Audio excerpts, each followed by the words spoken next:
Шымкент қаласында керемет дизайндағы үй сатылымға шығып жатыр. Ал енді ауламызға келетін болсақ, қараңыздар, толығымен брусчатка төселген, төбесі навес, мына жағыңыздар качеля нарықта жазылып отырады, мына жағынан тапчаны бар.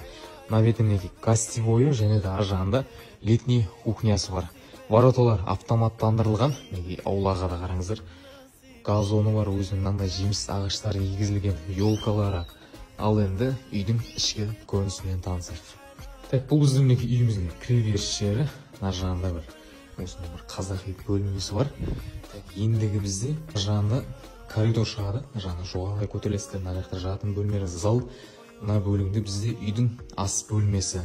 Барлық жиһаздардың барлығы осы сатып алған адамға қалады. Үйіміз толықтай жиһазбен жабдықталған. Ендігі бізде үйдің залы, размер 7,5 4,5. Үйдің енді ремонтын көріп тұрсыздар, есіктерінің өзі мықты. Мына жағында бізде душы бар, және де мына жағында фарымен бірге қараңыздар. Мына лестницаның өзін қараңыздар. Бұл енді жоғарғы этажына келетін болсақ, 3 жатын бөлмесі орналасқан. Мына жағында санузел жуынатын бөлмесі, кір жуу аймағы. Мына жағында екі детский бөлме орналасқан.